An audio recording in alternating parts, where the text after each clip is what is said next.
சரிதம் பாகம் 33. மீண்டும் ஒரு பொழுதினில் சரிதம் உங்களோடு இணைகிறது. வாரத்தில் ஒரு நாள் சரிதம் உங்களை மகிழ்வுபடுத்துகிறது என்பதை நான் அறிவேன்.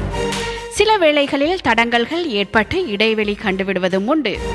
அதற்காக என் வருத்தத்தினையும் தெரிவித்தபடியே இதற்கு முன்னைய சரிதத்தில் விண்ணில் மறைந்த சாதனை பெண் கல்பனா சாவ்லா பற்றி அறியாத விடயங்களையும் அறிந்து கொண்டோம்.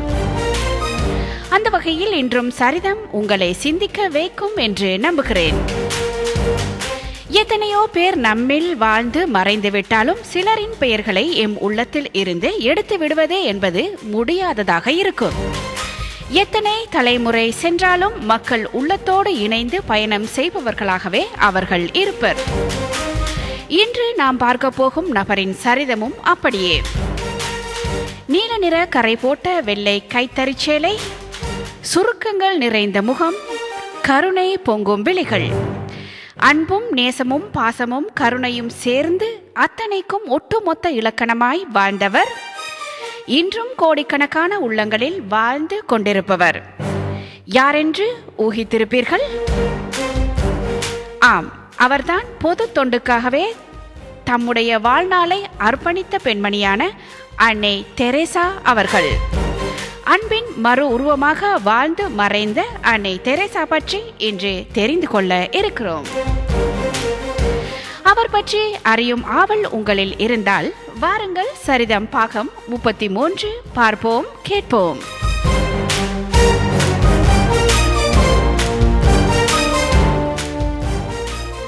இரண்டு உலகப் போர்களை சந்தித்து விட்டோம்.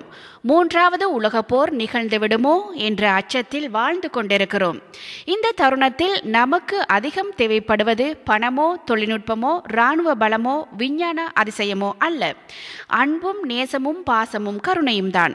அத்தனைக்கும் ஒட்டுமொத்த இலக்கணமாய் வாழ்ந்தவர், இன்றும் கோடிக்கணக்கான உள்ளங்களில் வாழ்ந்து கொண்டிருப்பவர், அன்பின் ஒட்டுமொத்த உருவம் அன்னை தெரேசா அவர்கள்.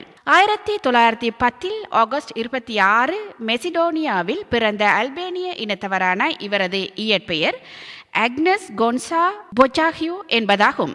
அல்பேனிய மொழியில் கோன்சா என்பதன் பொருள் ரோசா மொட்டு அல்லது சின்னஞ்சிறு மலர் என்பதாகும். பிற்காலத்தில் அன்பின் முகவரியாக அந்த குழந்தை விளங்கும் என்பது அதன் பெற்றோருக்கு அப்போது தெரியாது.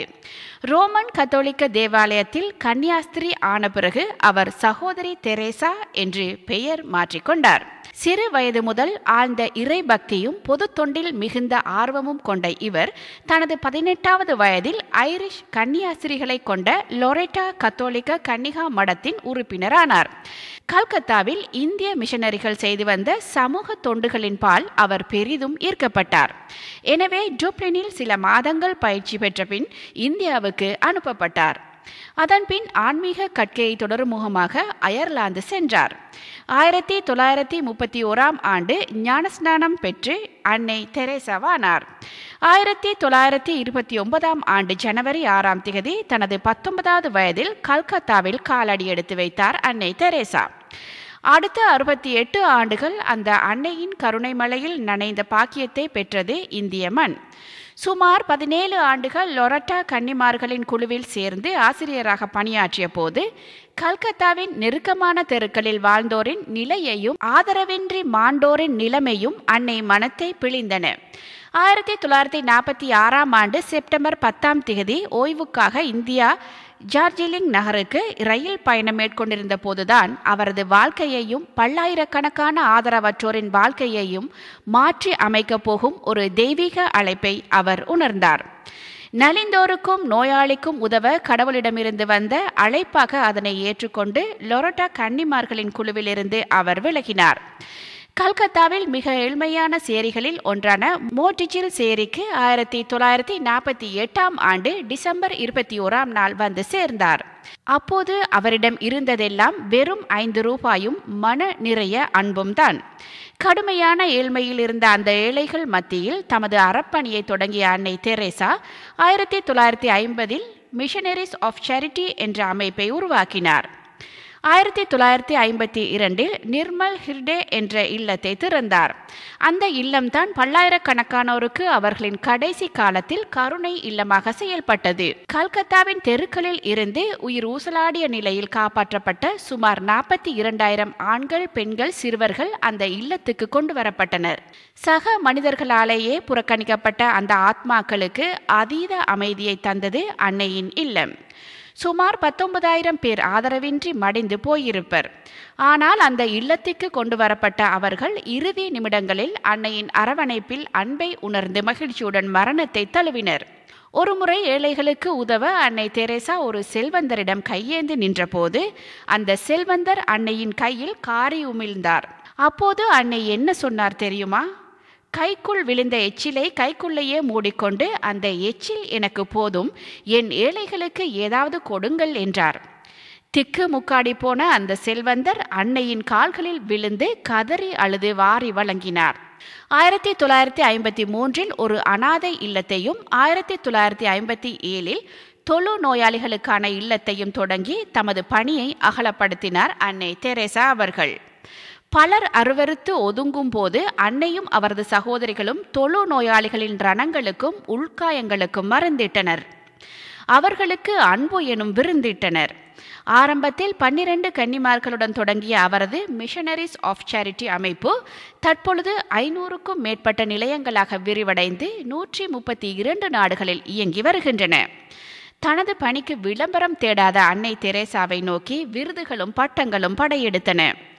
1979 அமைதிக்கான நோபல் பரிசு, 1980 இந்தியாவின் பாரத ரத்னா விருது, 1985 அமெரிக்க அதிபரின் சுதந்திர பதக்கம், அன்பென்ற மழையில் இந்த அகிலத்தை நனைய வைத்த அந்த உன்னத அன்னையின் உயிர் மூச்சு, 1997 செப்டம்பர் 5 அவரது 87வது வயதில் நின்றபோது எதற்கும் கலங்காத கண்களும் கசிந்தன. தாம் வாழ்ந்தபோது அவரிடம் இருந்த சொத்தெல்லாம் 3 வெள்ளை சேலைகளும் ஒரு சிலுவையும் ஒரு ஜெப மாலையும் தான். ஆனால் விலை மதிப்பற்ற அன்பை மட்டும் அவர் அமுத சுரப்பியாக அள்ளி அள்ளி வழங்கினார். அதனால்தான் ஒரு கவிஞர் அன்னையை சாக்கடையோர சந்ததிக்கும் சாமரம் வீசிய பூமரம் என்று வர்ணித்தார். அன்பிற்கு அன்னை தெரேசா என்ற புதிய இலக்கணத்தை இன்று இவ்வுலகம் கற்றுக்கொண்டிருக்கிறது.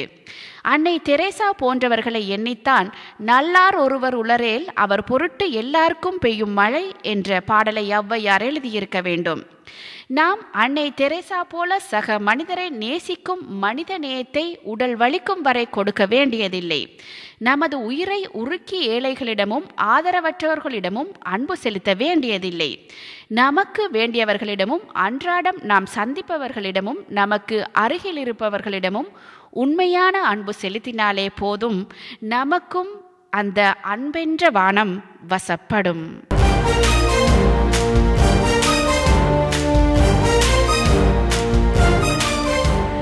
நீங்கள் இதுவரை நேரமும் பார்த்தது கேட்டது அன்னை தெரேசா அவர்களின் ஒரு பக்க வாழ்க்கை சரிதம். மீண்டும் அடுத்த வாரத்தில் இன்னொரு சரிதத்தோடு சந்திப்போம்.